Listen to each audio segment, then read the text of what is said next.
Hello everyone. मैं doctor Sarika Mishra.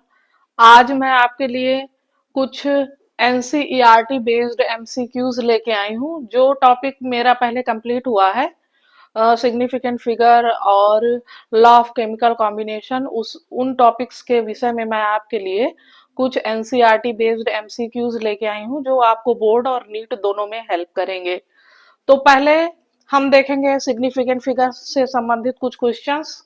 तो पहला क्वेश्चन है, the number of significant figures in value 5.041। हम देखेंगे कि 5.041 में सिग्निफिकेंट वैल्यू क्या है। तो जैसा कि हम देख रहे हैं कि जो जीरो है वो नॉन जीरो डिजिट के बीच में आया है, तो इसको हम सिग्निफिकेंट मानते हैं। तो इस वैल्यू की सिग्निफिकेंट वैल्यू 1 2 3 4 होगी।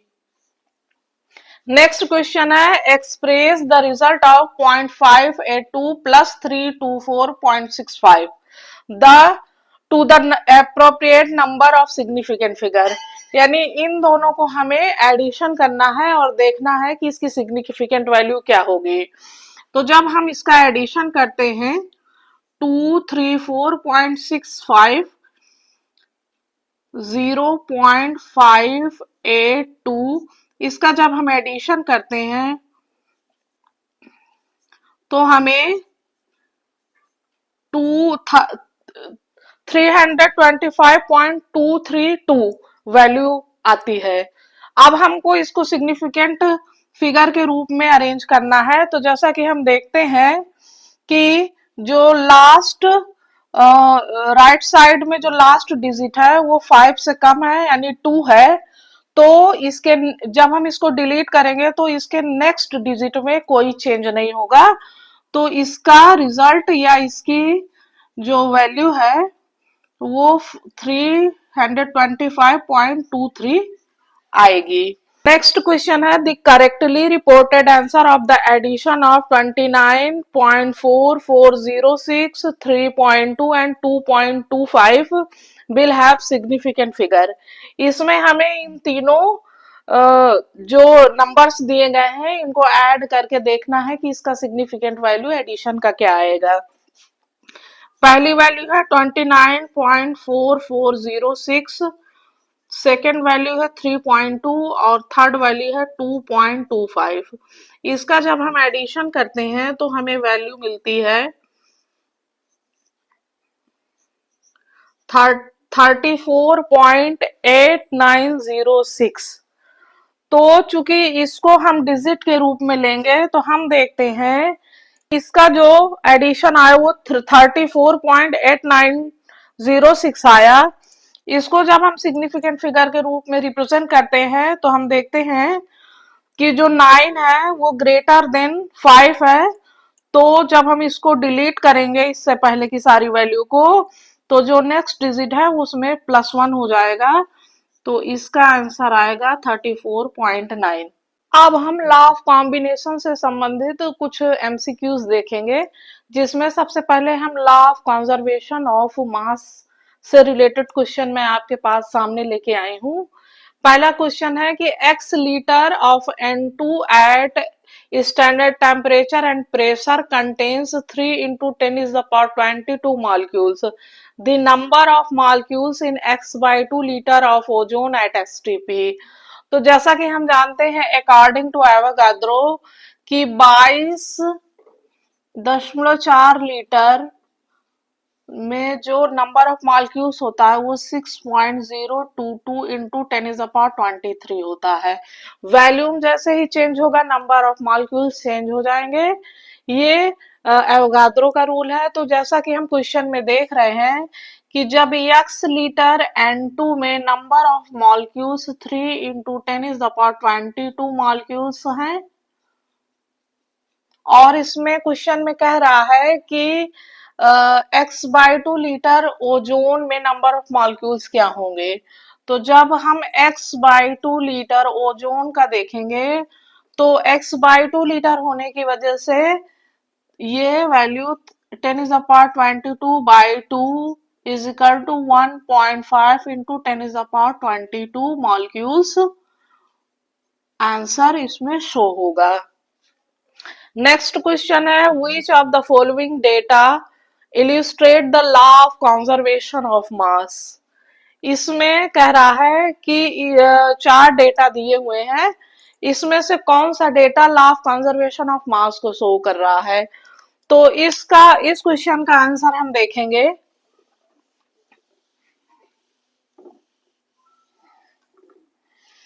फर्स्ट है 56 gram of carbon react with 32 gram of oxygen to produce 44 gram of CO2। यानी जब हम कार्बन की ऑक्सीजन से रिएक्शन कराते हैं तो हमें CO2 मिलता है। इसमें 56 ग्राम कार्बन है, 56 ग्राम कार्बन है और 32 ग्राम ऑक्सीजन है। जब ये आपस में, चूंकि लॉ ऑफ कंजर्वेशन ऑफ मास के अकॉर्डिंग जब कोई रिएक्शन होती है तो मास में कोई चेंज नहीं होता, यानी mass of reactant equal to mass of product. यानी जो रिएक्टेंट का मास होगा उसी के इक्वल प्रोडक्ट का भी मास आएगा। तो जब 56 प्लस 32 करेंगे तो ये वैल्यू आती है 88 ग्राम। चूंकि यहाँ पर दिया गया है कि 44 ग्राम CO2 हमें मिल रहा है, यानी ये लॉ ऑफ कंजर्वेशन को फॉलो नहीं करता। दूसरा है 1.70 gram of AgNO3 react with 100 ml of 0.1 mole HCl to produce 1.435 of gram AgCl and 0.63 gram of HNO3।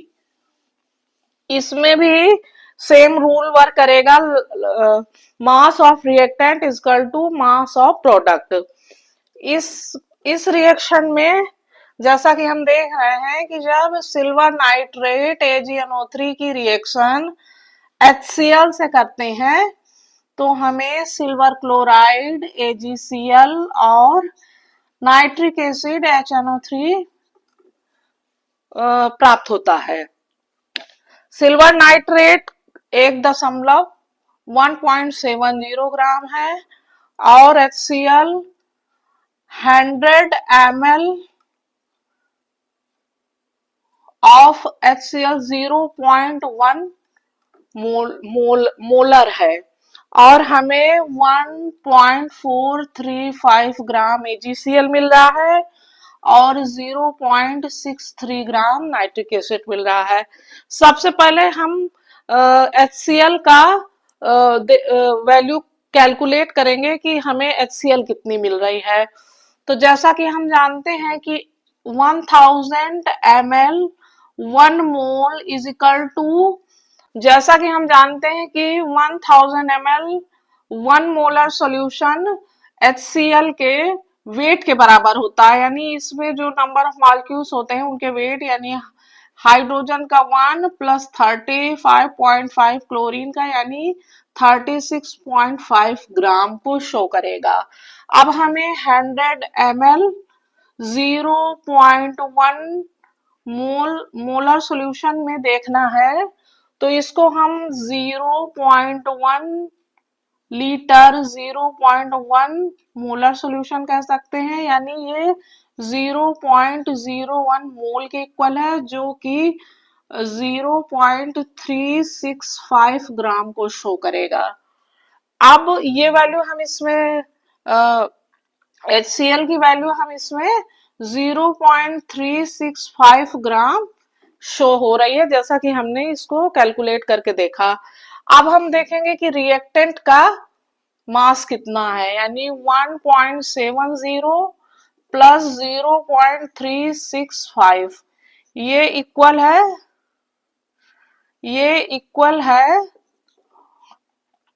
2.065 ग्राम के। ठीक है, ये हमें AgNO3 प्लस HCl का जो हमें वैल्यू मिली वो 2.065 ग्राम के इक्वल है। और अब हम प्रोडक्ट का देखेंगे 1.435 प्लस 0.63,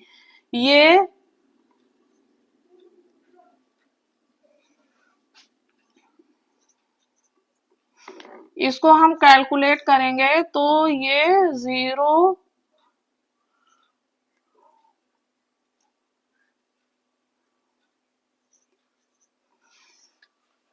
इसको हम कैलकुलेट करेंगे तो हम देखेंगे कि ये भी 2.065 ग्राम आई। यानी हम देखते हैं कि जो रिएक्टेंट का मास है उतना ही हमें प्रोडक्ट का मास भी मिल रहा है, यानी मास में कोई चेंज नहीं हो रहा। इसका मतलब है कि ये reaction law of conservation of mass को फॉलो करती है। अब हम थर्ड रिएक्शन देखेंगे। थर्ड रिएक्शन है 12 ग्राम कार्बन को 12 gram carbon is heated in a vacuum and on cooling there is no change in mass. ये एक फिजिकल प्रोसेस है। यानी जब हम 12 ग्राम कार्बन को हीट करते हैं वैक्यूम में और कूल करते हैं तो उसके मास में कोई चेंज नहीं होता। ये एक फिजिकल रिएक्शन है और फिजिकल रिएक्शन में law of conservation of mass use नहीं होता, ओनली केमिकल रिएक्शन में यूज होता है। तो ये भी फॉलो नहीं करता। हम अब नेक्स्ट रिएक्शन देखेंगे। 36 gram of sulphur react with 16 gram of O2 to produce 48 gram of SO2। S plus O2 equal to SO2। इसमें रिएक्टेंट्स का मास सल्फर का 36 ग्राम है और ऑक्सीजन का 16 ग्राम है और जो हमें SO2 मिल रही है उसका 48 ग्राम है। अब हम देखेंगे कि ये law of conservation of mass को फॉलो कर रहा है कि नहीं। तो पहले हम number mass of reactant calculate करेंगे जो कि हमें मिल रहा है 52 ग्राम, लेकिन यहाँ हमें SO2 48 ग्राम शो हो रहा है जो कि इक्वल नहीं है। सो हम कह सकते हैं कि ये रिएक्शन भी law of conservation of mass को फॉलो नहीं करती।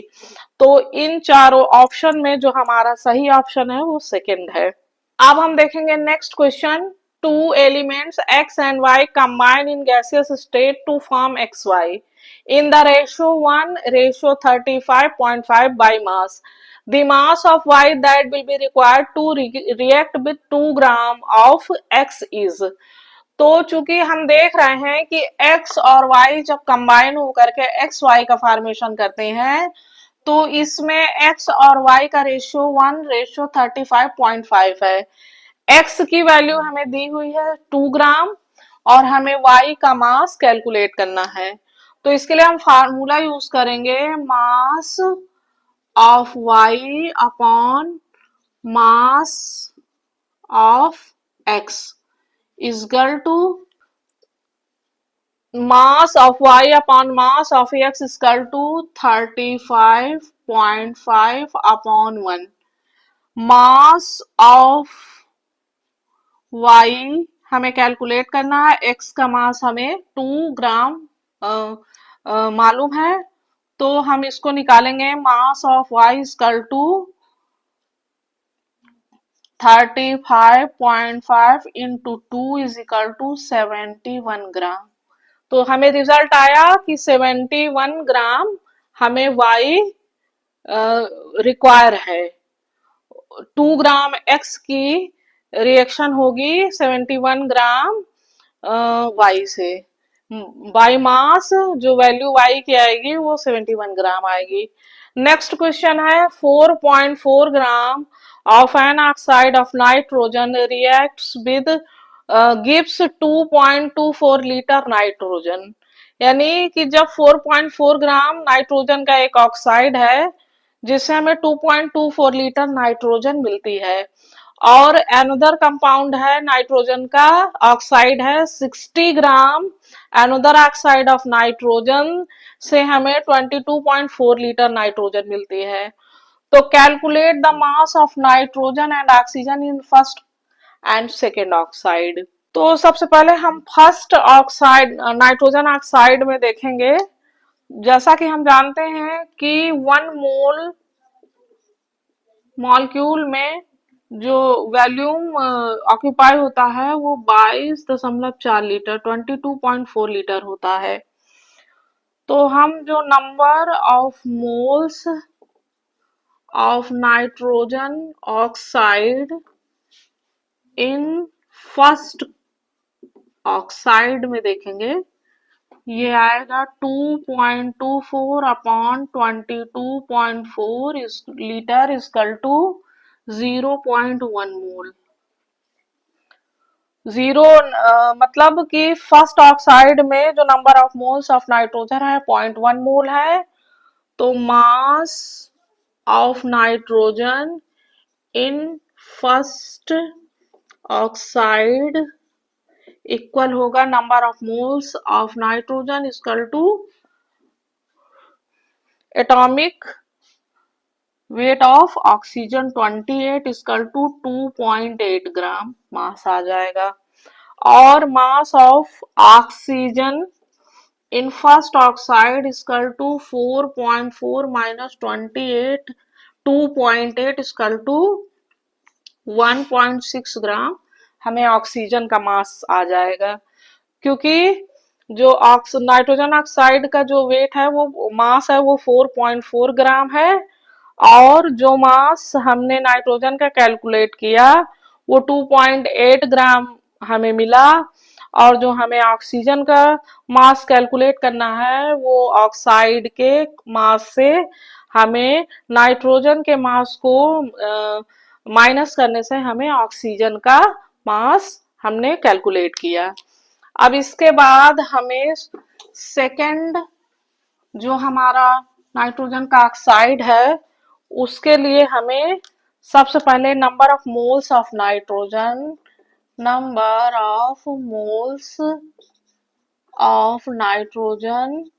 इन another oxide,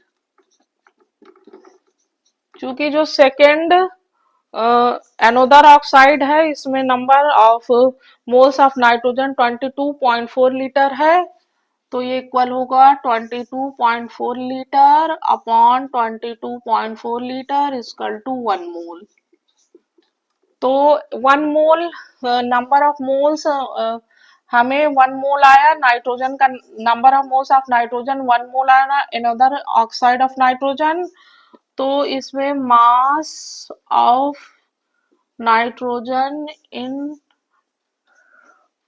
second in another oxide of nitrogen is equal to mass of nitrogen in another oxide of nitrogen is equal to 1 mole into 28 gram is equal to 28 gram nitrogen second nitrogen oxide में nitrogen का मास है। अब हमें मास oxygen का calculate करना है। यहाँ पर जो सेकेंड ऑक्साइड है ये 60 ग्राम है, तो 60 में माइनस 28 करने पर हमें जो सेकेंड नाइट्रोजन का ऑक्साइड है उसमें ऑक्सीजन का मास हमें मालूम हो जाएगा,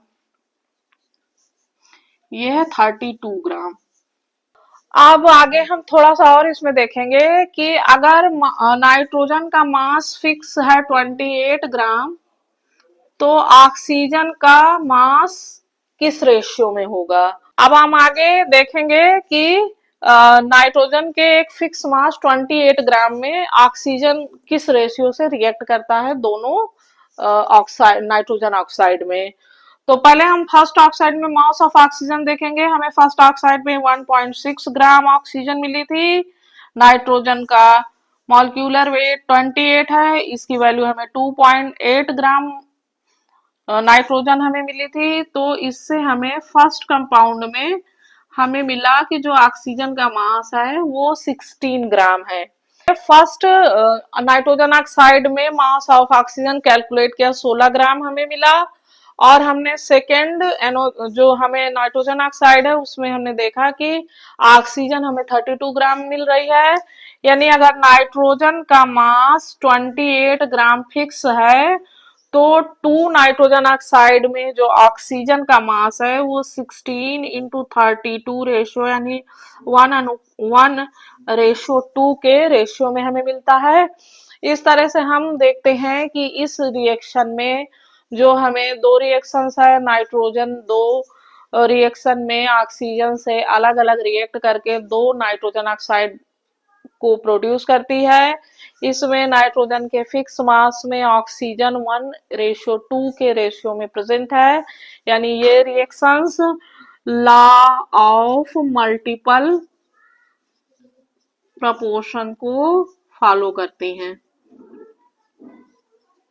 अब हम नेक्स्ट क्वेश्चन देखेंगे। Law of conservation of mass was hold to true 20.8 gram of BaCl2 on reaction with 9.8 gram of H2SO4 will produce 7.3 gram HCl. BaSO4 equal to, यानी कि इस क्वेश्चन में हम देख रहे हैं कि अगर लॉ ऑफ कंजर्वेशन ऑफ मास अगर सही है तो 20.8 ग्राम BaCl2 जब 9.8 ग्राम H2SO4 से रिएक्ट होता है तो 7.3 ग्राम HCl हमें मिलती है। BaSO4 का अमाउंट मास पूछ रहा है हमें, BaSO4 का कितना मास हमें मिलेगा। तो जैसे हम जानते हैं कि जो law of conservation of mass है, इसके according mass of reactant equal to mass of product. Reaction है BaCl2 plus H2SO4 equal to BaSO4 plus 2HCl। BaCl2 20.8 gram H2SO4 के 9.8 ग्राम से रिएक्ट हो रही है और हमें 7.3 ग्राम HCl मिल रही है। हम ऐसा मानेंगे कि BaSO4 का मास X है। अब हम रिएक्टेंट का मास कैलकुलेट करेंगे। 20.8 प्लस 9.8 इक्वल 31.6। अब हम प्रोडक्ट का मास कैलकुलेट करेंगे। प्रोडक्ट का मास है X प्लस 7.3। इसकी हम आपस में कंपैरिजन करेंगे तो हम देखेंगे रिएक्टेंट का mass 31.6 gram equal to product का mass X minus 7.3 gram. X equal to 31.6 minus 7.3, 24.3 gram हमें आंसर हमें मिल रहा है। इसका मतलब बेरियम सल्फेट 24.3 ग्राम हमें इसमें ऑब्टेन होता है, क्योंकि लॉ ऑफ कंजर्वेशन ऑफ मास के अकॉर्डिंग जितना रिएक्टेंट का मास होगा वही प्रोडक्ट का भी मास होगा, दोनों मास इक्वल होने चाहिए। तो इस प्रकार आज के वीडियो में हमने कुछ MCQs देखे हैं NCERTs के। अगर आपको वीडियो अच्छा लगा हो तो please share, subscribe and like कर दीजिएगा। Thank you.